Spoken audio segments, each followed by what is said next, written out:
आज आपण पितृपक्ष स्पेशल उडीद वडे बनवूया। हे वडे खायला खूप छान कुरकुरीत लागतात। तर त्यासाठी मी 1.5 वाटी उडदाची डाळ रात्रभर भिजत ठेवली आहे। आता त्यामध्ये थोडीशी कोथिंबीर, 2 ते 3 कढीपत्त्याची पाने, 2 हिरव्या मिरच्या टाकून हे मिक्सरमध्ये अजिबात पाणी न घालता दळून घेत आहे। हे बघा, अशा पद्धतीने आपल्याला हे दळून घ्यायचं आहे।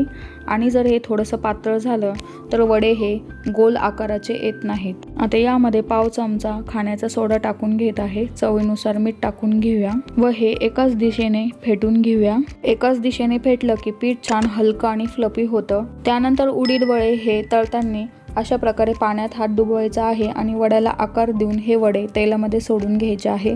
तर प्रत्येक वडा सोडताना आपल्याला पाण्यात हात डुबवायचा आहे, त्यामुळे हे वडे पटकन तेलामध्ये सुटतात। तर तयार आहे आपले हे उडीद वडे। तर मंडळी, तुम्ही नाश्त्यासाठी सांबार सोबत किंवा हिरव्या चटणी सोबत खाऊ शकता।